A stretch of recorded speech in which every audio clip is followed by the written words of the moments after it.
제주 지역 도시가스 요금을 5년 만에 인상하는 방안이 오늘 열리는 물가대책위원회에서 결정됩니다. 제주 화산섬과 용암동굴을 주제로 한 2025 세계유산축전이 7월 4일부터 22일까지 열리게 됩니다. 이번 주 주요 일정을 송원일 기자가 전해드립니다. 제주 지역에 도시가스가 보급된 뒤 5년 만에 처음 요금 인상이 추진됩니다. 제주도는 오늘 물가대책위원회를 열고 가정용 도시가스 기본요금을 월 750원에서 1,000원으로 올리는 등 도시가스 요금을 평균 1.87% 올리는 인상안을 심의합니다. 이번 인상은 배관망 설치 확대 등 사업자의 비용 부담 증가에 따른 것인데 제주도 내 도시가스 보급률은 20%를 넘었습니다. 민선 8기 제주도정 출범 3주년을 맞아 오영훈 지사는 내일 오전 제주도청에서 기자회견을 열고 주요 현안에 대한 자신의 입장을 밝힐 예정입니다. 이번 회견에서 오영훈 지사는 민선 8기 3주년 기자회견문을 발표하고 임기를 1년 남겨놓은 시점에서 앞으로의 도정 비전과 운영 방향에 대한 구상을 제시할 계획입니다. 제주 화산섬과 용암동굴을 주제로 한 2025 세계유산축전이 7월 4일부터 22일까지 성산일출봉과 한라산 등 도내 곳곳에서 열립니다. 국가유산청과 제주도가 공동 주최하는 이번 축전에는 국내외에서 2만여 명이 참가하는데 세계자연유산 걷기 여행과 처음 공개하는 백록샘 탐방, 뱅디굴과 김영굴 특별탐험 등 다양한 행사가 마련됩니다. 제주와 대만을 오가는 항공편이 확대됩니다. 대만의 저비용 항공사인 타이거에어는 오늘부터 제주와 대만 가오슝 노선에 취항하고 매주 월요일과 수요일, 금요일, 토요일 등 4차례씩 운항합니다. 또 내일부터는 제주와 대만 타이중 노선에 매주 화요일과 일요일 등 2차례씩 운항하는데 제주관광공사는 신규 취항에 따른 환영 행사를 개최할 예정입니다. MBC 뉴스 송원일입니다. 서귀포의 한 농촌 마을에서 나무 10여 그루가 구멍이 뚫린 채 말라 죽는 일이 벌어졌습니다. 누군가 나무에 구멍을 뚫고 농약을 넣은 건데 경찰은 이웃 주민의 소행으로 보고 수사하고 있습니다. 이따금 기자입니다. 서귀포의 한 농촌 마을. 푸른 나무들 사이로 30m 넘게 우뚝 솟은 농나무가 앙상하게 말라 있습니다. 지난 4월부터 잎이 떨어지며 죽어가는 나무를 보고 수상히 여긴 밭주인은 나무 밑동에서 누군가 일부러 뚫은 듯한 구멍을 발견했습니다. 농나무 한 그루에 뚫린 구멍은 5개, 깊이는 12cm에 이릅니다. 농나무는 웬만하면 죽질 않아요. 때려 죽여가지고 막 죽질 않아. 약품 처리나 아니면. 나무 주인은 옆밭에서 비닐하우스 농사를 짓는 이웃 주민의 소행이라며 경찰에 신고했습니다. 농나무가 비닐하우스 쪽으로 넘어온다며 이웃 주민이 항의했는데 자신은 비닐하우스를 고정시키는 줄이 오히려 돌담을 넘어왔으니 먼저 치우라고 실랑이를 벌였다는 겁니다. 농이밭에 점령 와야줄을 해서 박아가지고 점령이 미안하된 말도 안 오고 해서 이래도 되겠느냐 했어. 그 후에 한 10일 후에 이 일이 발생이. 피해는 이뿐만이 아닙니다. 돌담을 사이에 두고 비닐하우스 근처에 있는 다른 나무들입니다. 이 나무들도 구멍이 뚫린 채 말라 죽었습니다.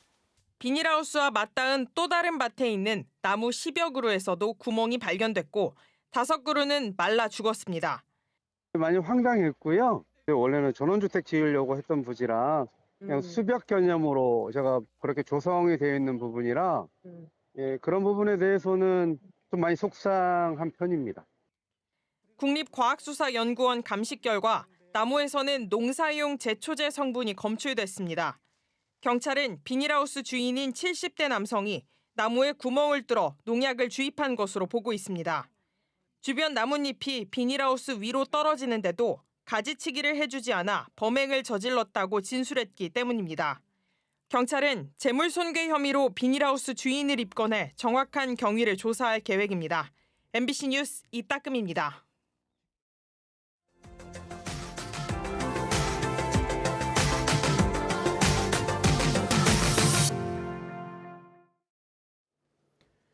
영남이 최대 주산지인 마늘과 양파는 이맘때쯤 농가 소득 작물 역할을 톡톡히 해왔지만 요즘 농민은 생산비를 걱정하고 소비자는 비싸다고 푸념하는 상황이 반복되고 있습니다.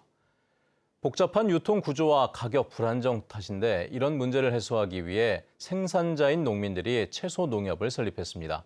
MBC 경남 이준석 기자입니다. 국내 마늘 생산량 추이입니다. 가파르게 오르락내리락하는 모습입니다. 양파는 변동이 더 심합니다. 불안정한 생산량으로 가격도 들쑥날쑥합니다.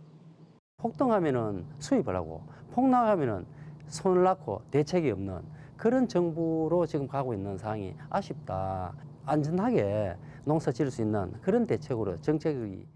정부가 지난 3, 4월 수입 관세율이 135%인 양파를 저율 할당 관세 50%로 2만여 톤의 수입을 허용해 산지 가격 하락을 부채질하기도 했습니다.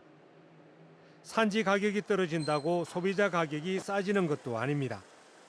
생산자와 산지 수집상, 도매시장, 중도매인, 소매점, 소비자의 다단계 유통구조 탓입니다. 2023년 통계를 보면 양파 소비자 가격에서 농가가 가져가는 비율은 27.6%, 72.4%가 유통 비용입니다. 정부와 농협의 생산 유통 정책도 제대로 시장에 먹히질 않자 영남권의 마늘 양파 생산자들이 직접 영남 채소 농협을 설립했습니다. 채소 농협은 기존 농협처럼 신용 사업은 하지 않고 마늘과 양파 계약 재배와 매입, 유통, 생산 지원에 주력해 불안정한 가격과 농가 소득 감소를 해결할 계획입니다. 우리 농민들은 이제 생산비를 보장을 받고 소비자인 국민들은 적정한 가격으로 1년 내에 공급받을 수 있는 그런 시스템을 한번 만들어 보자. 영남권은 국내 마늘 재배 면적의 54%, 양파는 40%를 차지하는 최대 생산지입니다. 생산자들이 뭉치면 유통구조 개선도 가능하다고 영남 채소 농협은 전망합니다. 영남 채소농협으로 출발을 하지만 궁극적인 목표는 한국 채소농협이 될 거다 생각을 합니다. 농민조합원이 진짜 주인인 농협. 우리가 생산한 마늘 양파 가격을 우리가 결정하자는 영남 채소농협은 오는 8월 8일 정기총회를 열고 본격적인 사업에 나설 계획입니다. MBC 뉴스 이준석입니다. 세종시에 있는 중부권 최대 규모의 금강 수목원과 금강 자연휴양림을 소유하고 있는 충청남도가 민간 매각을 추진하고 있습니다. 이에 대해 주민들은 물론 환경단체도 40년 가까이 가꾼 산림과 휴식처가 사라진다며 대책을 요구하고 나섰습니다. 대전 MBC 김윤미 기자입니다. 길쭉하게 뻗은 메타세콰이아 숲길 사이 황토길을 맨발로 걷고 탁 트인 전망대에 올라 붉은 불티규와 그 아래를 흐르는 금강의 경치를 즐깁니다. 면적만 축구장 약 380개인 269만 제곱미터. 중부권 최대 규모인 금강 수목원을 비롯해 자연 휴양림, 산림 박물관 등을 갖춘 충청남도 산림자원연구소입니다. 해마다 20만 명 안팎이 찾아오는 곳이지만 당장 오는 30일 문을 닫습니다. 소유권을 가진 충남도가 청양으로 옮기겠다며 일단 폐쇄한 뒤 민간 매각을 추진하는 겁니다. 매표소에 그냥 공짜로 무료로 들어가라고 하는 거예요. 그래서 왜 그러냐 했더니 폐쇄를 한다는 거예요. 매각을 결정했다고. 없어진다니까 좀 너무 아쉽고 이게 계속 유지됐으면 좋겠고 예산이 부족하면 좀 어떻게 방법을 해서라도. 지난 2012년 세종시가 출범하면서 편입됐지만 여전히 소유권이 충남도에 있다 보니 혜택과 경제적 효과는 세종시에, 운영과 관리는 충남도가 부담했기 때문입니다. 토지 등 자산 가치가 3천억 원에 이르는데 매각 대금으로 이전 비용을 마련하게 됩니다.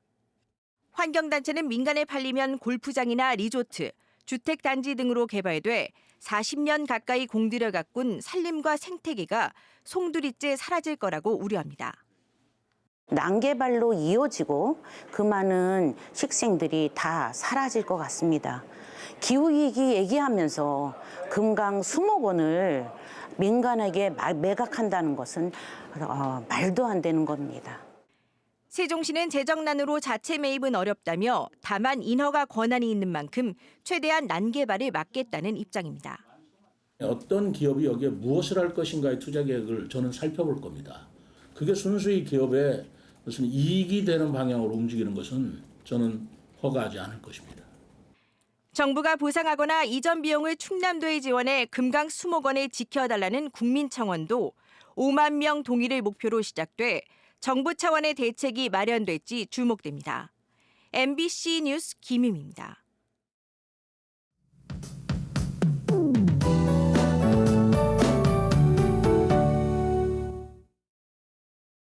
6월의 마지막 날인 오늘 햇볕이 강하게 내리쬐면서 찜통더위가 이어지고 있습니다.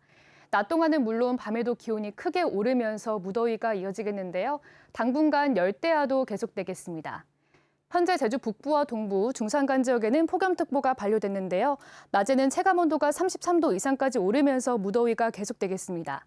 되도록 외출 자제해 주시고 수분 섭취 충분히 해주셔야겠습니다. 오늘 고기압에 가장자리에 들면서 구름이 간간히 지나가겠습니다. 구름 사이로 볕도 강하게 들겠는데요. 자외선 지수 매우 높은 수준 보이겠습니다. 햇볕 차단 잘 해주시기 바랍니다. 이어서 지역별 기온 보겠습니다. 아침 현재의 기온은 북부 지역 25도로 시작하고 있고요. 남부 26도, 산지 지역은 22도로 시작하고 있습니다. 낮 최고 기온은 북부 지역 31도, 서부 28도, 남부 지역은 29도로 예상됩니다. 도서 지역도 대체로 맑은 날씨가 이어지겠고요. 한낮에는 기온이 점차 올라서 후덥지근하겠습니다. 바다의 물결은 제주 전 해상에서 잔잔하게 일겠지만 바다 안개가 짙게 끼는 곳이 있어서 유의하셔야겠습니다. 이번 주는 구름 낀 가운데 대체로 맑은 날씨가 이어지겠습니다. 무더위와 열대야가 계속되겠는데요. 여름철 건강관리 각별히 신경 써야겠습니다. 날씨였습니다. 낚시와 수상 레저 활동이 증가하는 여름철을 맞아 제주 바다에서 음주 운항 단속이 이루어집니다. 제주해경은 다음 달부터 2달 동안 어선과 유도선, 수상 레저 기구 등 모든 선박 운항자를 상대로 불시 음주 단속을 실시합니다. 혈중 알코올 농도 0.03% 이상이면 단속되는데 최근 개정된 수상 레저 안전법에 따라 서핑, 카누와 같은 무동력 수상 레저 기구도 단속 대상에 포함됩니다. 신재생 에너지에 대한 통계 자료를 통합 관리하기 위한 법률 개정안이 발의됐습니다. 더불어민주당 위성곤 국회의원은 신재생 에너지 통계 자료를 공유할 수 있는 플랫폼을 구축해 운영할 수 있도록 신에너지와 재생에너지 개발과 이용, 보급 촉진법 일부 개정 법률안을 대표 발의했습니다. 현행법은 3메가와트 이하 발전 사업의 경우 허가 이후 사업 현황과 통계 자료 등이 지자체와 한전 등 관련 기관에 분산돼 정책 수립과 관리의 효율성이 떨어진다는 지적이 제기돼 왔습니다. 일과 휴가를 결합한 워케이션을 농업에 접목한 농케이션 시범 사업이 추진됩니다. 제주도는 농번기 일손을 덜어주는 참가자들에게 식비와 목욕비 등을 지역화폐인 탐나는 전으로 현장 지급하는 농케이션 사업을 실시합니다.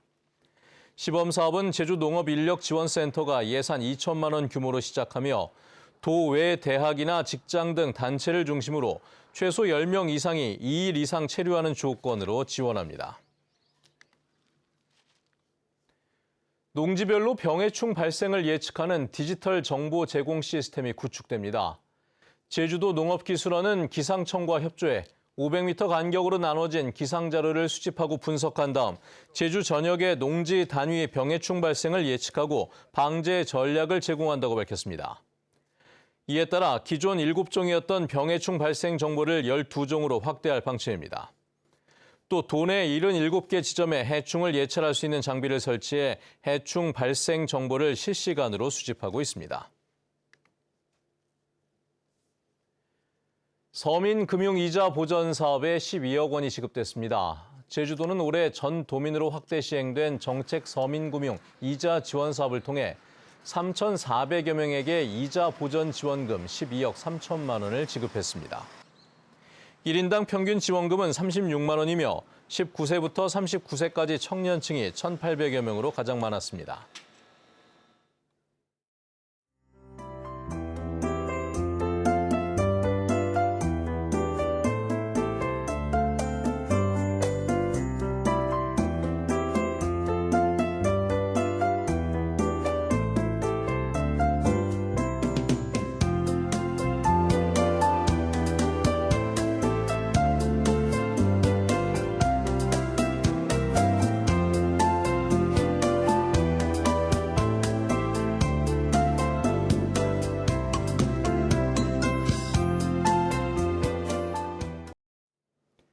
네, 뉴스투데이 제주를 마칩니다. 시청해주신 여러분 고맙습니다.